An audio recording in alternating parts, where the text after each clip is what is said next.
Este programa tem apoio cultural da CNM, Confederação Nacional dos Metalúrgicos.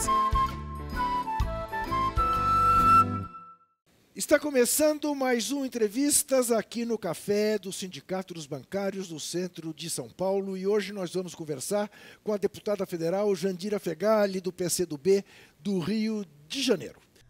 Nascida em 1957 na cidade de Curitiba, Paraná, Jandira Fegali é médica, baterista profissional, mãe de 2 filhos. Em 1981, filiou-se ao Partido Comunista do Brasil, quando o partido ainda era clandestino. Em 1986, foi eleita deputada estadual constituinte do Rio de Janeiro. Uma das parlamentares brasileiras mais influentes e atuantes, Jandira Fegali está em seu 7º mandato como deputada federal pelo PCdoB Fluminense e é a atual líder da minoria na Câmara.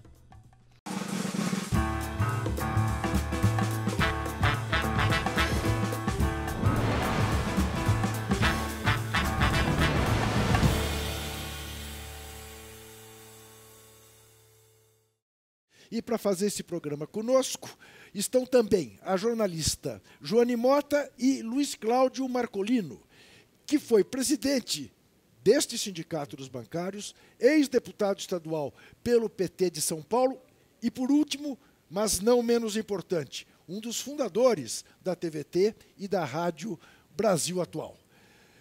Deputada Jandira Fegali, eu quando vinha para cá e disse para minha mulher que ia lhe entrevistar, ela disse, adoro a Jandira, ela é muito peituda. Eu falei, isso é um comentário machista. Né? Ela falou assim, não, larga de ser bobo, também você é peitudo. Eu guardei a minha imodéstia por um lado, mas queria saber, de fato, você é uma mulher corajosa, né, Jandira? Juca, primeiro é um prazer, Joane, prazer. Marcolino, na verdade, esse símbolo de coragem, né, mulher peituda, é só uma simbologia. Sem né? dúvida. Eu acho que nesse momento do Brasil a gente precisa de coragem, como em outros momentos, outros também tiveram muita coragem. Né? E coragem nesse momento é fundamental, né, Juca? Porque o povo está precisando que essa vocalização política seja feita. Porque nós estamos precisando dizer as coisas, nós estamos precisando enfrentar as coisas. Porque o Brasil está num momento extremamente complexo, muito difícil. Né?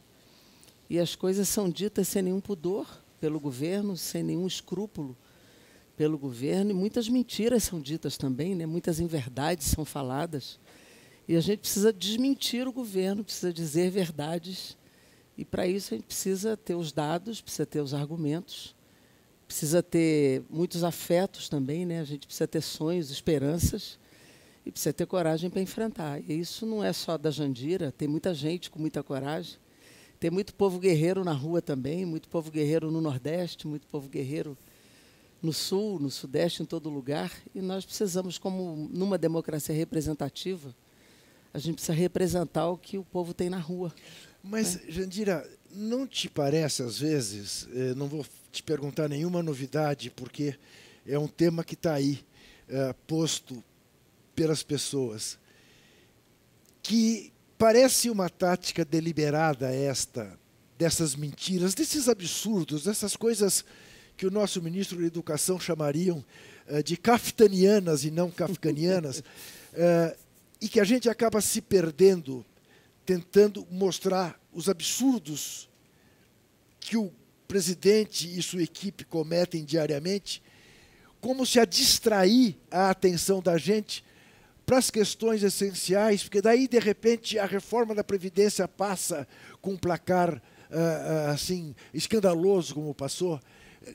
Como é que é fazer este equilíbrio de não perder o foco naquilo que é essencial, para a gente não ficar só pegando essa gente pelo ridículo que essa gente é capaz de fazer e de dizer? Eu acho que tem os dois aspectos, Juca. Tem um aspecto que você fala que é verdadeiro. Quer dizer, existem as mentiras para desviar as atenções. Isso existe, né? Que são... E não é só o Bolsonaro que faz isso. Sim. Né? Tem outros governantes pelo mundo que também o fazem. Sim. De soltar cada dia algumas asneiras, né? Algumas bobagens, para desviar a atenção e gerar indignações que gastam a nossa energia. Isso existe. Mas existem as mentiras que são faladas com um foco muito objetivo, né, que são focadas, por exemplo, nas eleições. As chamadas fake news foram utilizadas para ganhar as eleições. Sem dúvida. Né? Aliás, nós precisamos rapidamente instalar a CPI das fake news, porque elas foram utilizadas, inclusive, com muito dinheiro, foram milionárias, as denúncias foram feitas, foram ilegais, foram criminosas e violaram, inclusive, o processo da lei eleitoral. Então, nós precisamos investigar e isso tem que ter consequência. Então, fake news são utilizadas na plataforma digital, na internet, com muito dinheiro para ganhar eleição. Então, isso é utilizado com foco objetivo. Como também na Previdência. Foram usadas mentiras sobre a Previdência, com déficit que não era verdadeiro, mentiras sobre o privilégio, que não é verdade. A reforma da Previdência não foi para combater privilégio, ela foi sobre os pobres desse país. E foram utilizados números e dados dizendo que a economia do país vai ser resolvida com a reforma da Previdência, o que também é uma mentira. Como se disse em relação à reforma trabalhista. Como a reforma trabalhista, que é gerar emprego. Ao contrário, o desemprego aumentou, a pobreza aumentou e hoje a desigualdade é a coisa mais grave que o Brasil tem. Isso não é dito só pela esquerda, é dito pelo Papa Francisco, é dito pelo FMI, é dito, inclusive, pela secretária-geral do Fundo Monetário Internacional. Esse é o principal problema do Brasil. É um dos países mais desiguais do mundo. É o Brasil e a África do Sul. Isso tem uma razão de ser também, né? A escravidão aqui e o apartheid lá. Então, é importante que a gente veja que a mentira não é só para desviar a atenção, ela também é usada para focar naquilo que eles querem, de fato, fazer, que é ganhar a eleição, que é fazer a reforma, como será feito em outras reformas também e outros processos políticos. Então, há uma ignorância, há coisa tosca, o fascismo também usou muito a mentira, né? O ethos fascista tem a mentira e a propaganda como algo que faz parte do seu processo. De gerar o medo, de gerar o terror, de gerar processos sociais, né, fenômenos sociológicos. E ela tem foco também. Então, a mentira faz parte do processo político de um governo como esse. Né? Joana Mota. Jandira, você falou aí, primeiro agradecer por participar do seu programa, né? Que saí do meu sofá para participar e compor, né? E do lado da Jandira, que é uma pessoa que eu acompanho desde a minha juventude na universidade, né? Como você disse, ela brilha no Nordeste também pela altivez e pela guerra que ela trava diariamente ali naquele congresso, né? Então, meus parabéns. Coragem também é característica de mulher, viu? Sobre a Previdência, né? Ela falou essa questão da miserabilidade, né? O presidente recentemente disse que não há fome no Brasil, né? E a reforma da Previdência, se a gente for tirar todo esse discurso de maquiagem que eles lançaram, tem um impacto muito forte que vai ser nos 4.101 municípios que vão sofrer com a reforma, que são municípios que têm nas aposentadorias sua maior participação do que o fundo dos próprios municípios, né? Como é que você vê, né, como é que esse debate está sendo tratado lá no Congresso? Como é que você observa uma contradição tão grande? Um presidente que diz que não tem fome e uma reforma que vai aumentar a fome que já anda a passos largos aqui no país pós-golpe de 2016. Olha, quando o presidente Bolsonaro falou que não havia fome no Brasil, naquela fatídica entrevista, né, que ele deixou vazar, inclusive, o preconceito com o Nordeste e a retaliação ao governador Flávio Dino, que é uma retaliação inaceitável, né? Nenhum republicanismo, né, retaliação a um governador e a um povo, né? São 7 milhões de maranhenses, né, sendo retalhados. Que o elegeram em primeiro turno, o reelegeram em primeiro turno. Elegeram e reelegeram em primeiro turno, né? Aliás, o governador Flávio Dino respondeu a isso com muita grandeza. Sem dúvida. Né? Até porque ele viola a Constituição quando faz isso. Mas quando ele deixou vazar esta retaliação e, ao mesmo tempo, deu uma entrevista dizendo que não havia fome, o primeiro dado que surge, né, é dizer que são 15 milhões de brasileiros ganhando abaixo de R$140 no Brasil e mais 5 milhões ganhando abaixo de R$400. E a fome tá aí nos dados, né? A fome, a extrema pobreza, né, do povo brasileiro e o Brasil retornando da onde ele saiu, que foi o mapa da fome, né? Então, o desconhecimento, o desprezo, o preconceito, a guerra contra os pobres que hoje existe no Brasil, E em vários itens, né? Não é só quando ele diz que não há fome, né? A guerra contra os pobres está, inclusive, em aumentar o desemprego, na precarização, no confronto com a educação, no confronto com a saúde, no confronto, inclusive, com nenhuma política de geração de emprego e renda. E na Previdência, quando eu retiro a pensão mínima de um salário mínimo, né, que atinge 100% das mulheres rurais, e posso tirar, inclusive, a pensão urbana de um salário mínimo, quando eu tiro o abono salarial de um salário mínimo dos trabalhadores que ganham até 2 salários mínimos, e quando eu faço um achatamento do benefício dos trabalhadores mais pobres desse país, botando 60% da média, só vou atingir o benefício integral com 40 anos de contribuição, quando a média hoje por ano está em torno de 5, 6 contribuições por ano. 40 anos de contribuição, ninguém mais vai alcançar esse benefício integral. Ou seja, eu vou jogar idosos hoje, pobres, nas ruas de novo, né? Aliás, já há um relatório da Defensoria Pública do Estado do Rio de Janeiro vendo que o perfil dos moradores de rua hoje já começa a ter senhoras idosas morando na rua. Então, eu vou aumentar o número de idosos pobres nesse país, né? E como você fala corretamente, quer dizer, é o benefício do aposentado, é o benefício das pensionistas hoje, muitas vezes é o arrimo de família, é a principal renda das famílias e é a que gira hoje a maioria dos benefícios. São 72% dos benefícios hoje que tem no benefício da aposentadoria o giro da sua economia. É a mercearia do seu João, é a padaria da Dona Maria, é a farmácia, é o que gira a economia, é essa renda, né? Então, é um contrassenso. Eu tiro o benefício, tiro essa renda e quero abrir o fundo de garantia por uma vez. É aquele benefício espasmódico de R$3.000, porque diz que está sem dinheiro na economia. E agora já recuou dessa posição também, não é? Então, quer dizer, é um contrassenso. Eu tiro a renda mensal e quero abrir o fundo de garantia por uma vez. Quer dizer, é o contrassenso dessa economia, desse economista medíocre, que é Paulo Guedes, que é tido por todos os economistas como medíocre, que faz uma política dessa. Então, não faz sentido. Na verdade, nós vamos aumentar a fome, vamos aumentar o empobrecimento da população com uma reforma como essa. Marculino. Primeiro, agradecer a oportunidade Eu por participar do programa, da Joana, da deputada Jandira. Primeiro, se a gente tivesse mais Jandiras lá no Congresso, lá em Brasília, com certeza, né, o nosso país seria muito melhor. Então, parabenizar por todo esse seu esforço, né, não só de trazer informações corretas, e de conversar com a população sobre a Previdência, que esse é o momento, Juca e Jandira. Se você tem a informação correta, né, sobre o que essa reforma causaria, né, ao povo brasileiro, com certeza ela não teria acontecido agora no primeiro turno. Mas ainda temos uma segunda votação, ainda temos um debate para o Senado, ainda temos ainda momento de resistência. Vocês estão fazendo muito bem esse debate lá em Brasília. Mas você falou muito durante, né, esse período, né, eu vi poucas pessoas falando, e eu concordo, né, e acho que deveriam falar muito mais, porque essa reforma não está mexendo só com a idade. Não está só criando a idade de 65 anos para o homem, 62 para as mulheres.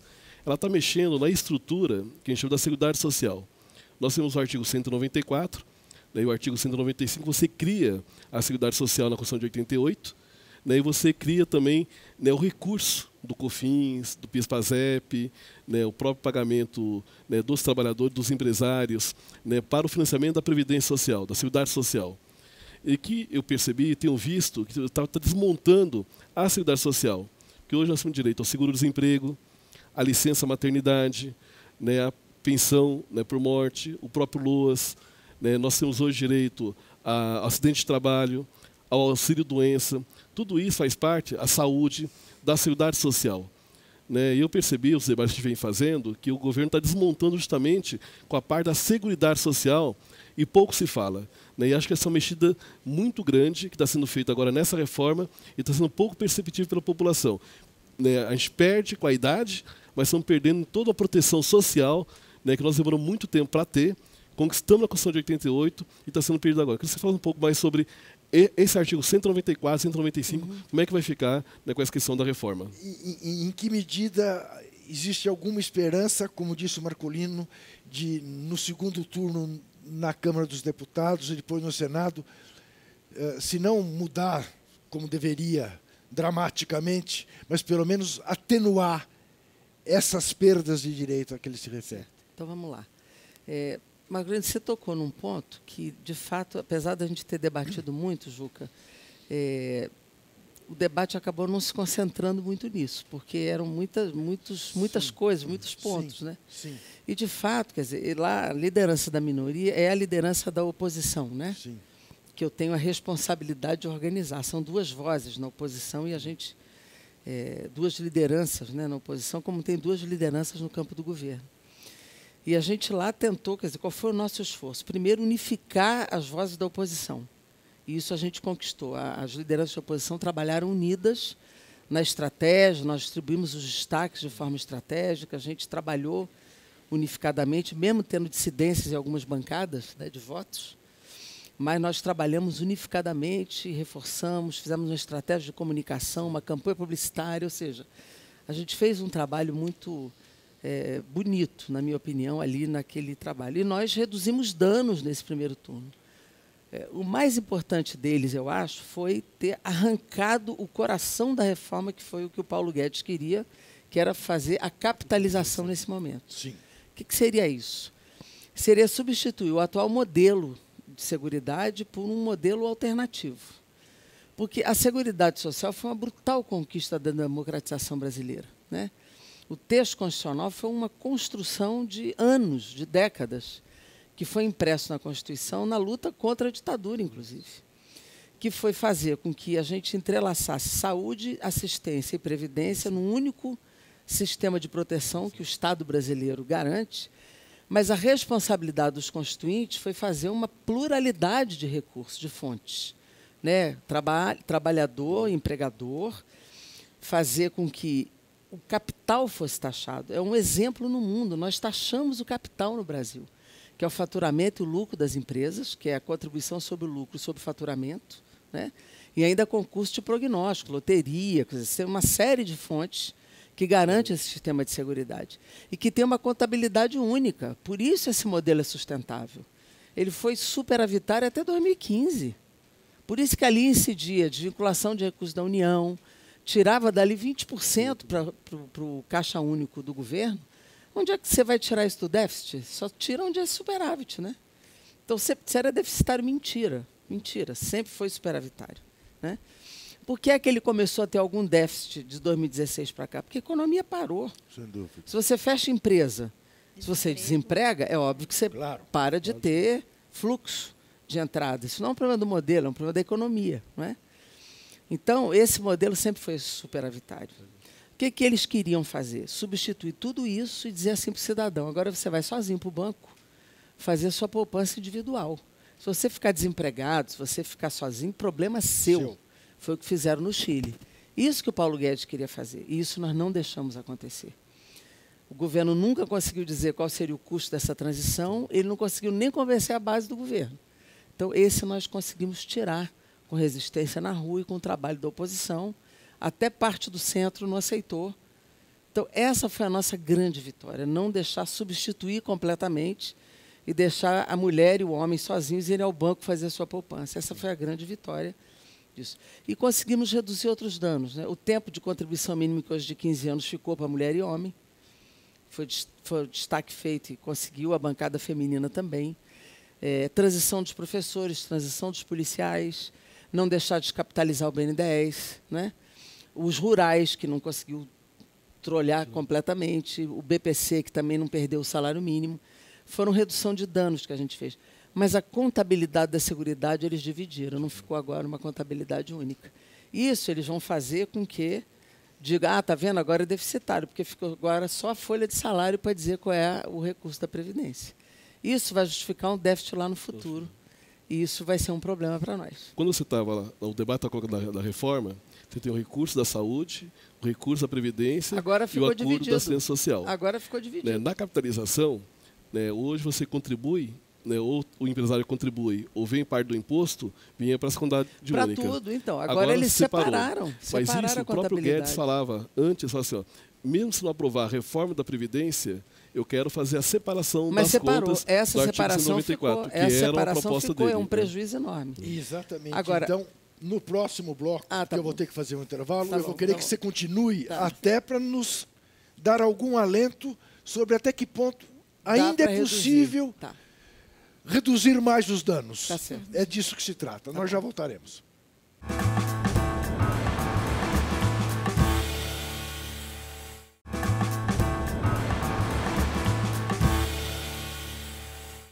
Voltamos ao Café do Sindicato dos Bancários, no centro de São Paulo, com o programa Entrevistas, conversando com Jandira Fegali, deputada federal pelo PCdoB do Rio, líder da minoria no Congresso Nacional, cumprindo o seu 7º mandato. E não é conta de mentiroso, é uma conta verdadeiríssima. E a Jandira falava sobre ainda o espaço que, eventualmente, os democratas têm para minimizar os efeitos desta pérfida reforma da Previdência. Democratas não é o DEM, viu? Não, democratas que eu digo são os de verdade. E não é coisa de mentiroso que, se contar o deputado estadual, é o 8º, viu? É o 8º, está certo. Não, eu acho que a grande expectativa é o seguinte: nós entraremos agora no segundo turno da reforma no dia 6 de agosto. Né? Há uma expectativa de que as centrais se movimentem, sindicais, que a população pressione os deputados ainda agora nesse período do recesso. Se a gente conseguisse tirar 72 votos dos 379, a gente derrotaria a reforma no segundo turno. Né? E tem a etapa do Senado. Né? São 308 os votos necessários. Né? Então, a gente sempre nutre esperança, porque a esperança nunca morre, claro. Né? De que a gente conseguisse tensionar 72 deputados dos 379. A etapa do Senado são 3 senadores por estado. Essa é a pressão necessária, né, da gente fazer a derrota. De qualquer maneira, nós ainda temos 9 destaques supressivos no segundo turno e nós ainda tentaremos suprimir parte ainda dessa reforma no segundo turno. Tem aí as pensões de pelo menos salário mínimo, tem as aposentadorias especiais dos trabalhadores sujeitos a agentes nocivos, né? Tem os benefícios não programados que estão fora da Previdência, acidente de trabalho, proteção à maternidade, tem uma série de direitos que ficaram fora do sistema previdenciário, podendo ir para a lei ordinária até serem privatizados, o que é um absurdo. Então, uma série de itens ainda que nós tentaremos suprimir do texto, mas eu espero que a pressão da sociedade nesse período possa nos ajudar a ganhar aí 72 deputados e nos ajudar a sensibilizar o parlamento brasileiro. Jandira, mudando de pato a ganso. Juca, oi. Mas ainda em relação à reforma, né, alguém ganhou com essa reforma, com essa proposta no primeiro turno? Né, tem algum ganho para a sociedade ou todo mundo perdeu? Não, acho que todo mundo perdeu, na minha opinião. Os trabalhadores mais pobres, a grande massa de servidores públicos, que não são os mais altos salários, todos perderam. Todos perderam. Eu não vejo ganho. A gente reduziu danos do que veio na proposta original do governo. Mas eu acho ganho que todos só perderam. Para o capital. Isso. Todos perderam. Acho que o sistema financeiro ganha, porque vai rebaixar o teto. Claro. Tanto que a revista Exame fez uma recente matéria dizendo que os bancos estão abrindo os planos acessíveis e mais baratos, planos privados, de Previdência Complementar. Estão todos com uma gana enorme com essa reforma da Previdência. Jandira, falando em coragem, você teve uma atuação absolutamente brilhante dessas de desopilar o fígado da gente. Muito obrigada. Fazendo perguntas ao ministro da Justiça, Sérgio Moro, quando lá esteve no Congresso Nacional. E eu me lembro, e eu vi na sua página a sua inquirição, e você propôs a ele, lhe deu um papel para que ele assinasse uma autorização ao Telegram para que o Telegram pudesse tornar público. E não fica claro para quem viu o que ele fez com aquele papel. Ele simplesmente ignorou? Ignorou. Ele não assinou. Ele não autoriza que as conversas dele sejam. Alguma coisa, você diria, ele tem a esconder nesse gesto? Eu não tenho a menor dúvida. Não tenho a menor dúvida. Não há nenhum órgão grande de comunicação, Folha, Eu País, que agora reconhece, Veja, nenhum órgão grande de comunicação que está divulgando as conversas questiona a autenticidade daquelas mensagens. Então, eu sinceramente, só sinto vergonha do que está acontecendo, ao mesmo tempo muita indignação. E nós estamos coletando as assinaturas para a CPI. Não adianta mais levar Moro, Dallagnol para falarem lá. Eles não vão responder nada. Ele colocou 4 mantras, né? É crime, tem um hacker, tem a Lava Jato está sob ataque e eu não lembro. E eu não reconheço essas Ele mensagens. só fala isso. Então, qualquer coisa que você pergunte, ele fala a mesmíssima coisa. E é óbvio que aquilo ali é autêntico. Então, temos que ter um instrumento de investigação potente, uma CPI. É que você vê? Nós estamos coletando para implantar a CPI, quebrar sigilo telemático, telefônico, bancário, fiscal e ir para cima. Não tem o que fazer. Nós temos que ter uma CPI para ir fundo na investigação. E ele tem que ser punido, tem que ser responsabilizado e punido. Ele não poderia estar nesse cargo. A Polícia Federal está abaixo dele, está com o comando da Polícia Federal na mão. Bom, isso é que eu sempre digo, né? Não é Nós possível. vivemos uma situação em que um mesmo cidadão investigou, embora juiz, julgou, acusou, sentenciou e hoje é o carcereiro. E está com a chave. Né? Está com a chave. É fantástico. Você conta isso em qualquer lugar do mundo, as pessoas dizem, você está brincando. Ele deu voz de prisão com 19 minutos da decisão do Supremo em relação a habeas corpus. Exatamente. 19 minutos. Eu nunca vi uma coisa dessa.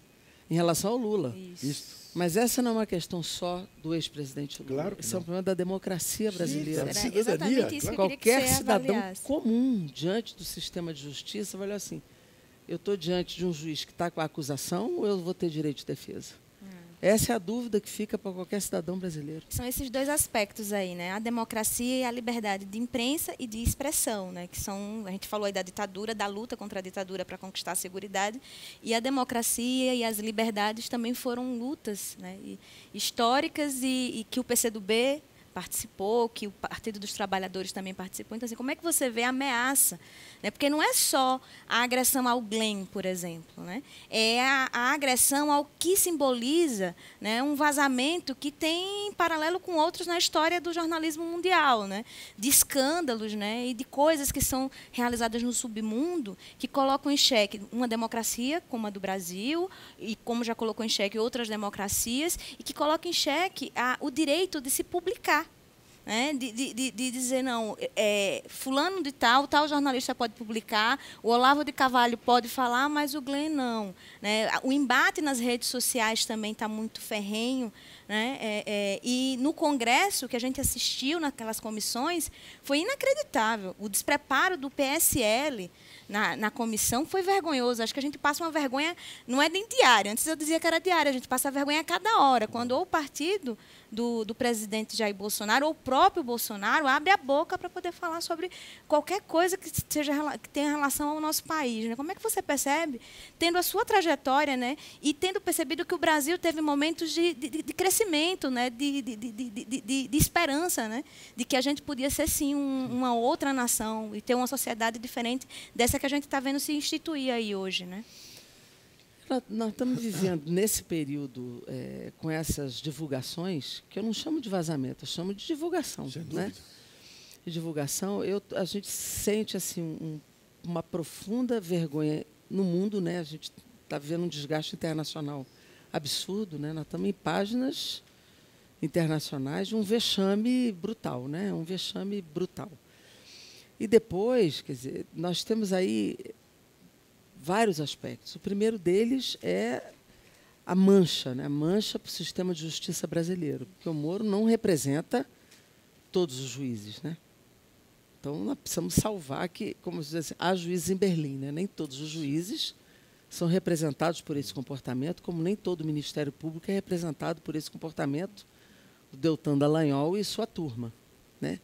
Então, é preciso separar e é preciso que eles estivessem suspensos de suas funções para serem investigados. O que está saindo do Deltan Dallagnol também, seja pagamento de palestras, a relação com... Essa que saiu agora dele não querer dar entrevista sobre o Flávio Bolsonaro, porque ele não queria tocar no assunto, porque podia colocar em risco a vaga no Supremo do Moro. Ou seja, é um conluio, inclusive, é o projeto político claro deles, submetendo, inclusive, o próprio combate à chamada corrupção, né? Até a questão da corrupção, precisa ver, porque tem outras corrupções que eles não mexem, né? Corrupção do mercado, das privatizações subjúdice. Quer dizer, qual é a corrupção mesmo que eles entendem que é corrupção? Né? A corrupção do mercado eles não tocam, né? Então, existe um conluio claro de um projeto político submetendo todo o resto, né? A parcialidade, né, dentro do sistema de justiça, a parcialidade da Procuradoria, do Ministério Público que eles comandam, da própria Força-Tarefa. O que eles arrecadaram com a Lava Jato não está nem perto do que eles causaram de impacto na economia brasileira, né, que é um desastre de trilhões do PIB brasileiro. O que eles geraram de desemprego na economia brasileira com isso, que eles fizeram com a Petrobras, né, no mercado internacional. Ou seja, é um debate para se fazer. Porque ser honesto não é nenhum favor, é uma obrigação.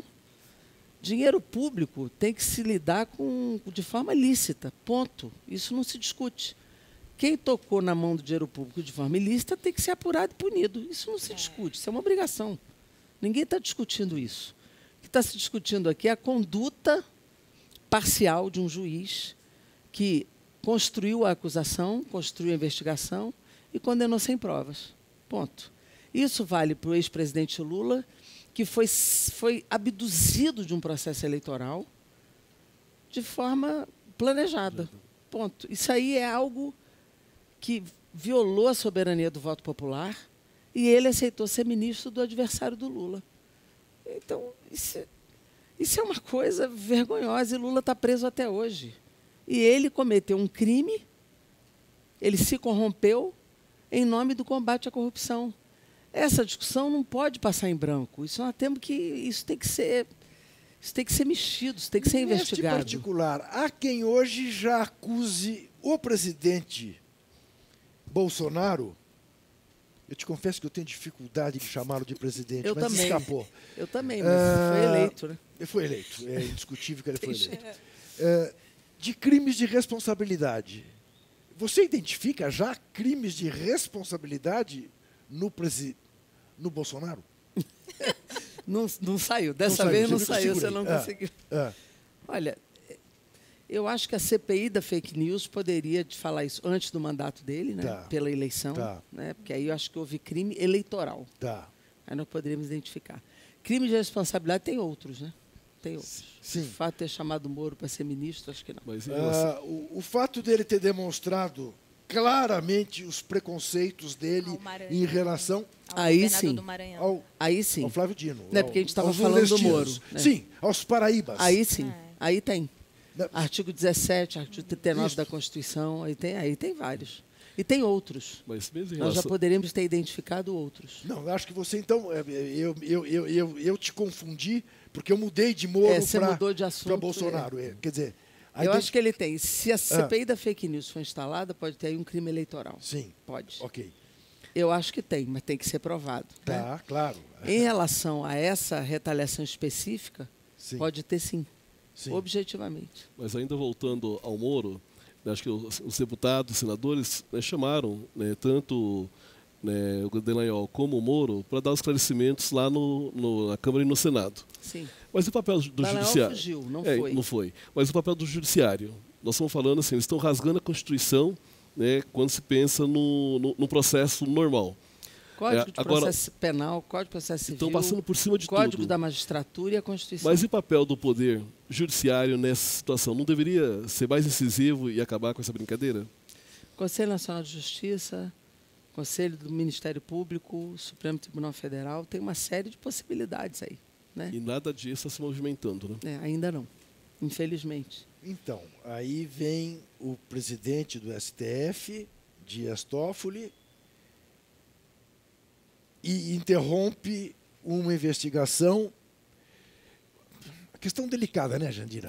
Delicada, né? Porque tem aí uma questão que, digamos, é de proteção ao cidadão, que foi atropelado enquanto puderam, né? E até que conseguissem atingir seus objetivos, mas, ao mesmo tempo, tem essa circunstância, esta coincidência desgraçada da medida ter sido, em última análise, uma proteção ao filho do presidente.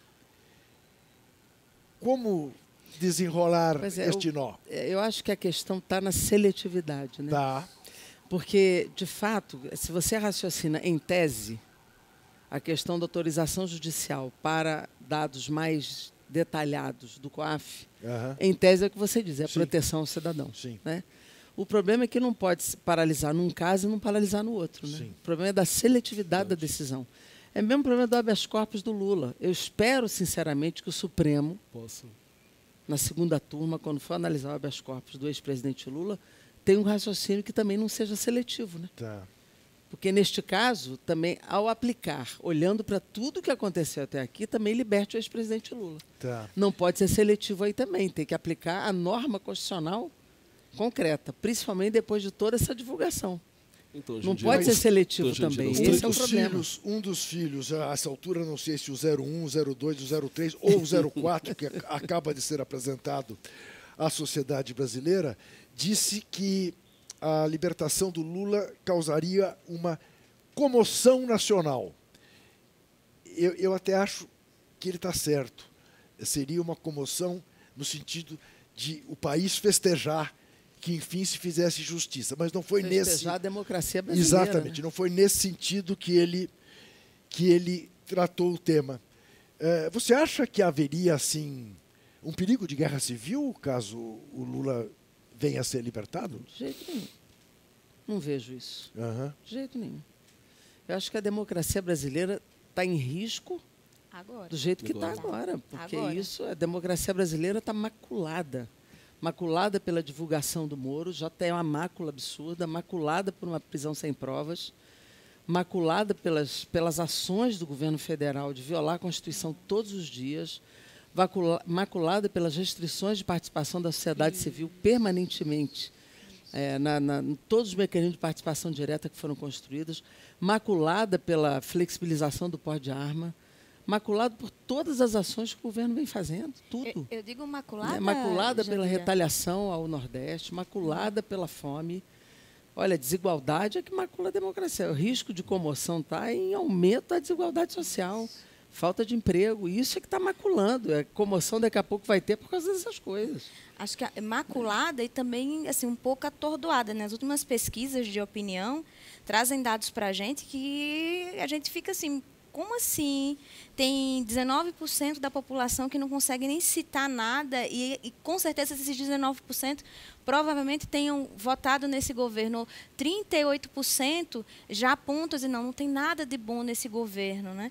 Então, assim, como é...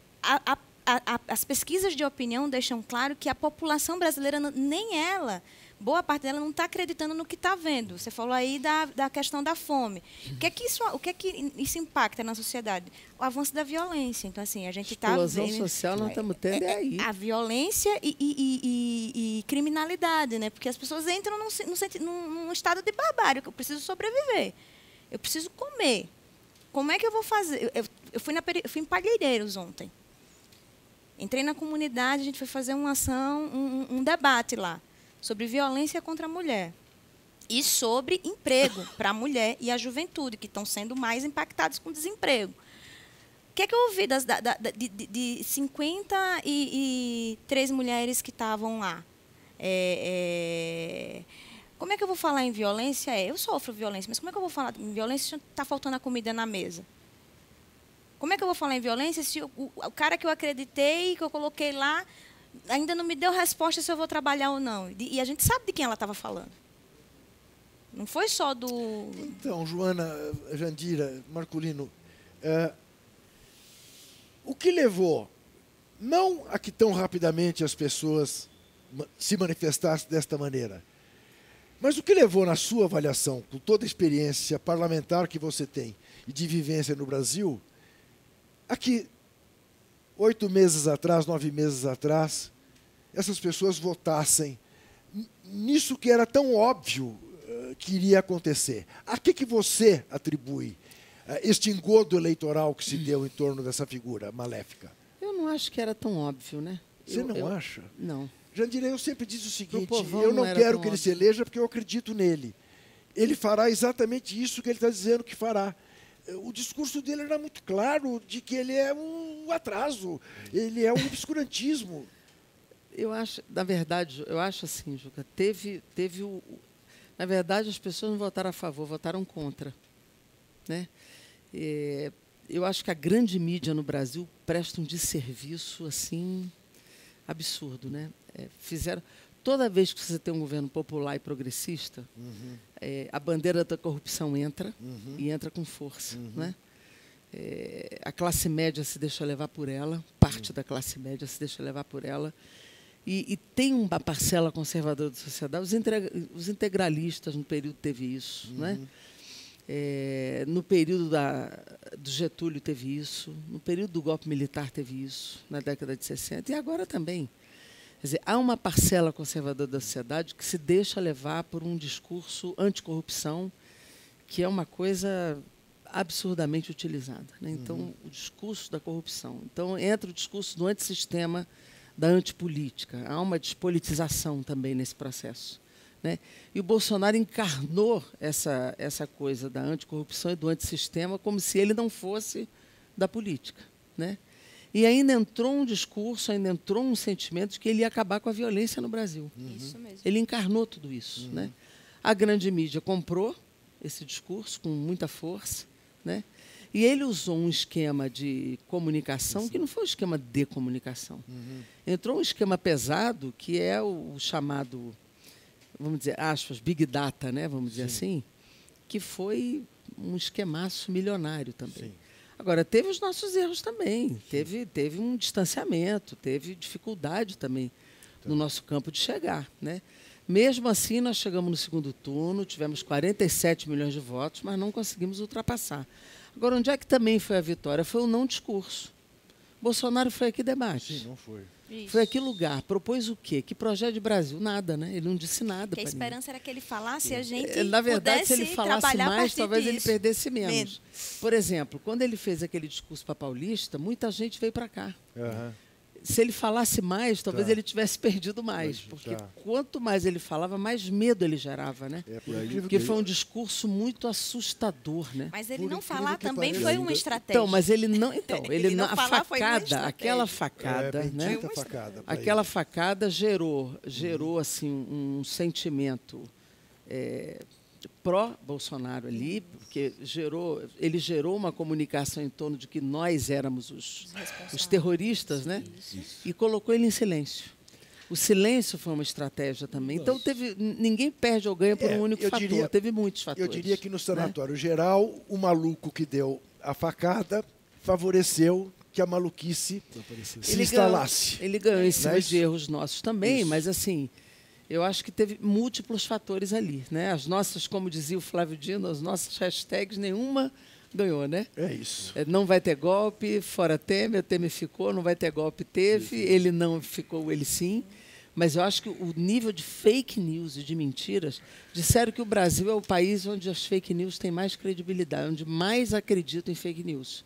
Porque acho que falta um nível crítico de triagem, É possível. pela falta, É muitas bem vezes, possível. de informação e de capacidade de Eu triagem. preciso fazer mais um rápido intervalo. Preciso também te lembrar que se você quiser nos ajudar a manter a TVT, assim como a Rádio Brasil Atual, é muito fácil. Não tem nenhuma dificuldade. Basta você contribuir com o nosso financiamento coletivo, com a nossa vaquinha.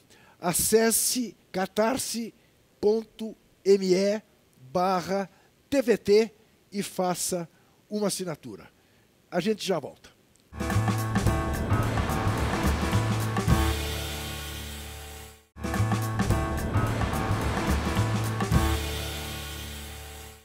Voltamos ao Café do Sindicato dos Bancários, no centro de São Paulo, com o nosso programa Entrevistas, conversando hoje com Jandira Fegali, deputada federal do PCdoB, líder da minoria na Câmara. Jandira, o que é ser comunista hoje no Brasil? Bom, ser comunista tem uma coisa que nunca muda, né? É que a gente atuar pelo bem comum. Tá. Isso, o nome comunista já é Tá. isso, né? Atuar pelo bem comum e ter princípios fundamentais dos quais a gente nunca abriu mão, né? Tá. Que é sempre a gente atuar pela liberdade, a gente atuar pelos que menos têm, e a gente sempre buscou algo que as pessoas precisam acreditar. A gente atua sempre generosamente de forma ampla, pela democracia, pela liberdade, pelo bem dos que produzem e que mais precisam. Aquela velha ideia que eu nunca sei se é realmente comunista, se é cristã ou se uma coisa tem a ver com a outra. A cada um de acordo com suas necessidades, de cada um de acordo com suas possibilidades. Isso sempre é uma marca, né? É isso. Mas a marca maior é a de que comunista come criança. Como é que você lida com isso? Não, porque Não, e de novo voltou isso, essa coisa. Na verdade, isso é um preconceito que se criou absurdo, né? Que a gente expropriava as propriedades de todo mundo e tal. Isso é um absurdo, mas na verdade isso é preconceito que se cria, né? Absurdo, mas eu tenho 2 filhos, né? E amo meus filhos, e a gente, na verdade, as nossas políticas são de proteger muito as crianças e fazer com que elas fiquem adultos com perspectiva e futuro, esperança e sonhos. Né? Vou querer tratar um pouco de um lado pessoal seu, que as pessoas acham que, em regra, não conhecem, mas antes o Marcolino tem uma pergunta. Queria aproveitar um pouco a sua experiência no parlamento, 7 mandatos, né, e a gente percebe que esses 2 últimos mandatos, legislaturas, né, estão conservadoras. E às vezes a população ainda não tem a dimensão da importância de um deputado federal, de uma deputada federal. E nós estamos vendo que assim, perdeu direitos trabalhistas lá em Brasília, na Câmara. Está perdendo agora direitos previdenciários também lá em Brasília. E qual que é o seu recado para a população que está nos ouvindo agora da importância, né, da votação, da importância de eleger um deputado federal comprometido, né, com os trabalhadores? Nós estamos vendo retirada de direitos. Então, queria ouvir você um pouco sobre isso. São 2 últimas legislaturas conservadoras, e essa parece que é mais conservadora ainda, né, em relação à anterior. Né, e como é que você, nesse seu 7º mandato lá, como é que você vê essa relação, né, do parlamento com a população e da importância da população eleger deputados comprometidos com o povo? Uma vez perguntaram isso, né? Mas como que vocês estão votando isso lá? Eu digo, mas vocês que botaram essas figuras lá, né? O povo que está votando, né? Então, eu acho que essa pergunta é importante, porque na hora da eleição as pessoas, às vezes, desprezam o voto. Né? Não, eu não quero saber de política, só que as coisas são decididas ali. Né? Aquele fórum, ele não transforma a sociedade. Né? O que transforma a sociedade é o próprio povo organizado. Mas numa democracia que ainda é muito representativa, né? Onde o parlamento toma decisões, a vida das pessoas muda ali. Né? Infelizmente, ainda é ali o fórum de muitas decisões. E as pessoas têm que se ligar nisso, né? Prestar muita atenção nesse processo e tomar decisão. Ano que vem tem eleição para vereador. E a Câmara Municipal decide muita coisa da vida da cidade. Então as pessoas precisam se envolver na política, precisam prestar atenção no voto que vão dar. E ainda nessa relação, gente, assim, nós sabemos agora que para a votação, da segunda votação da Câmara e do Senado, nós vamos ter que pressionar os deputados federais e pressionar os senadores para não votar contra o povo. Né? Que já votaram na primeira, vão ter que fazer essa movimentação. E nesse caso, em relação ao judiciário, né, quando fala essa questão da proteção ao Moro, ao Delanhol, toda a turma lá de Curitiba, como é que a gente pode pressionar também, né, o setor judiciário para que eles possam efetivamente cumprir a Constituição, que estão descumprindo? Qual é o nosso papel, né, o movimento sindical, o movimento social, para fazer uma pressão também no judiciário para mudar essa posição que eles estão tendo, muito mais, às vezes, de uma ação deliberada, né, e politizada do que, de fato, cumprindo a Constituição. Você fala um pouco sobre isso também. Na verdade, a gente sempre diz que o Poder Judiciário é o poder mais hermético, né? Não tem ninguém eleito ali. Né? Inclusive, a gente tem uma emenda constitucional lá, que foi do Flávio Dino, à época, de que o Judiciário também tenha mandato. Né? E eu apresentei uma PEC uma vez que o indicado do Supremo e do Ministério Público seja indicado numa lista tríplice dentro da carreira, e o Supremo também tem que ter outro tipo de indicação. Não pode ser o Executivo a indicar o ministro do Supremo. Tem que ter uma outra forma de fazer isso. Porque é isso, fica muito preso à indicação do poder, né, de um outro poder. A gente precisa mudar essa forma de indicação e de eleição dos ministros de Supremo, procurador, isso tem que ser mexido. Mas a pressão é a denúncia pública das ações, né? É a pressão direta de formar opinião na sociedade brasileira. Mas no parlamento, especificamente, a pressão tem que ser direta. Tem que ser direta. Agora, no período do recesso, os deputados voltaram para os seus estados, para as suas cidades. Esse período agora é a hora de dizer, olha, não estamos satisfeitos com o voto que você deu na reforma da Previdência. Conversar, sensibilizar. Ele vai voltar para lá daqui a pouco para voltar ao segundo turno. Tem que ser sensibilizado agora, né? na sua cidade, no seu estado. Você no recesso aproveita para tocar um pouco de bateria, não? Eu aproveito. Aproveita? Ainda? Eu não tenho banda, né? Mas É. eu já toquei profissionalmente muitos anos. Tá. Eu gostaria muito de ter uma banda de novo, mas não dá tempo, É. né? Se eu pudesse. Você é de uma eu família agora de estou aprendendo músicos, Jandira? pandeiro, porque pandeiro eu É consigo mais carregar. fácil? É, no avião dá para tocar Não, um no avião pandeirinho? não dá, né? Não No dá. avião não É. dá, porque eu atrapalho, eu incomodo os passageiros. Sim. Né? É. Aliás, meu professor de pandeiro está me cobrando muito. Você não voltou mais. Eu fiquei internado em Brasília nesse período. Mas pandeiro a gente precisa aprender a tocar? Precisa. Ah, é para com diferente, isso. precisa. É outra O professor de técnica. pandeiro vai mandar um recado para ele, mas a gente precisa aprender. Precisa. Ele vai mandar um precisa. recado para você. Esse É ignorante outra, faz cada pergunta, técnica, né? é outra técnica. É, precisa. Nem todo baterista é bom pandeirista, não. Bom, pois é, mas deixa eu tenho uma certa Eu experiência. me dei no Natal um pandeiro e fui aprender. Meu professor está reclamando que eu não apareci mais. Ô, Jandira, eu tenho uma certa experiência com essa coisa de músicos, porque o meu primeiro emprego aos 17 Minha família, anos... meu irmão é músico, do Roupa Nova, Do Ricardo Roupa Nova. Fegali. Exatamente. Meu orgulho. Eu fui secretário de uma escola de música aos 17 anos de né? idade. Maestro Nelson Ares, que você deve saber quem é. Sim. Muito bem. Era um dos meus patrões. E tinha um traço comum em todos os alunos de bateria. Eram aqueles que queriam fazer barulho dentro de casa.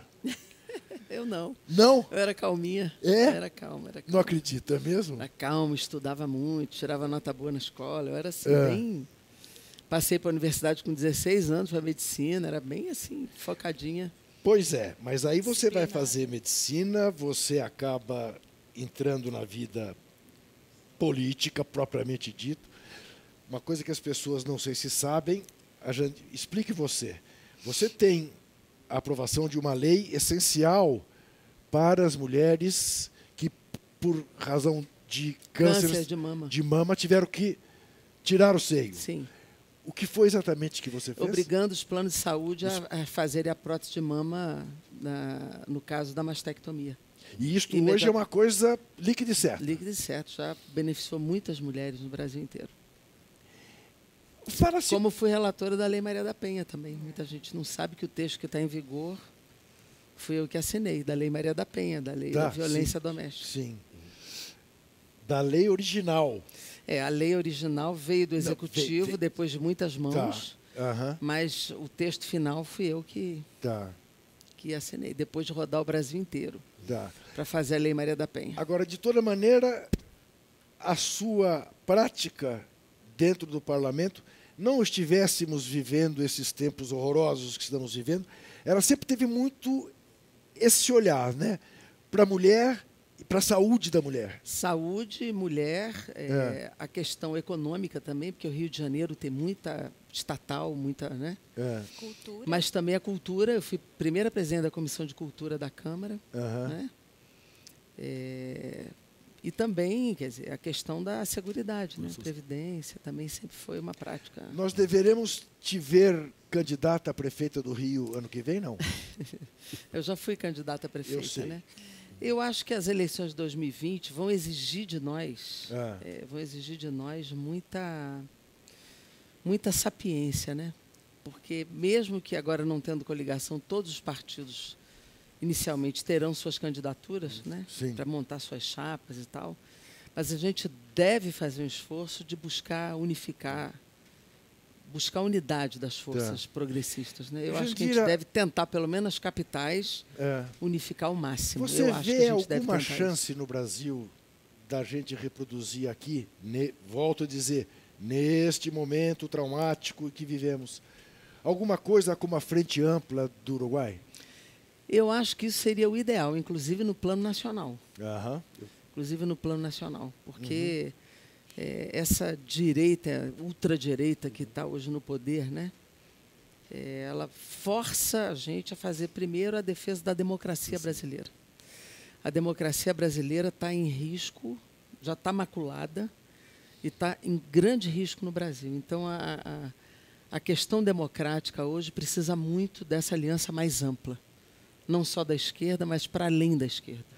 Eu acho que a gente tem que buscar forças democráticas no Brasil que nos possibilitem assegurar a democracia brasileira. Eu acho que isso é uma questão importante para nós. Segundo, a defesa do Estado Nacional, né? Um projeto nacional de desenvolvimento que possibilite a gente desenvolver as forças produtivas, emprego, geração de emprego e renda, a ciência e a tecnologia brasileiras que estão... É um show de preconceito que nós estamos vendo. É a guerra contra os pobres, é a guerra contra a ciência, é a guerra com censura na cultura, né? É um absurdo, contra o cinema, contra as artes, contra a poesia, contra a música. A música, eu sei a importância que teve na minha vida e sei a importância que tem para a vida, para a identidade cultural, a identidade brasileira. Esse Brasil profundo, né? A diversidade cultural precisa ser preservada e defendida no Brasil. Então, defender a cultura brasileira é uma coisa fundamental. E isso não é uma coisa só da esquerda, né? Então, nós precisamos fazer. Então, essa coisa do Estado Nacional brasileiro, democrático, acima de tudo, porque defender o nacional tem que estar colado com a democracia, né?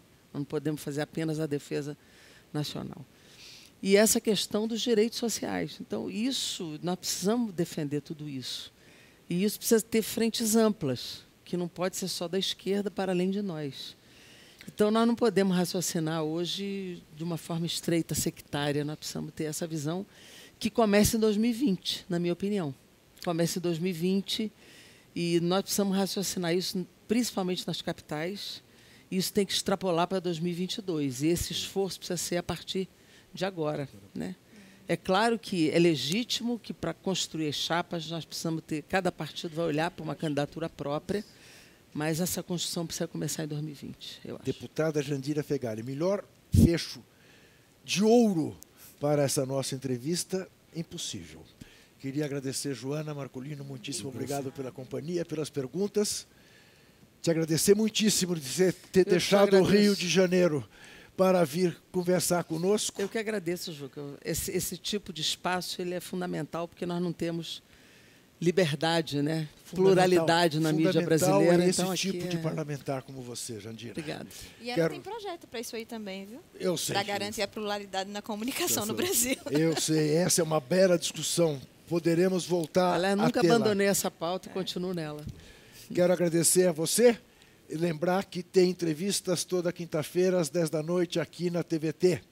Aqui na TVT de São Paulo, no canal 44.1, no YouTube e ao vivo, a qualquer hora, em qualquer lugar do planeta Terra. Para nos apoiar, acesse o endereço catarse.me/TVT. Até semana que vem e não se esqueça, desesperar jamais.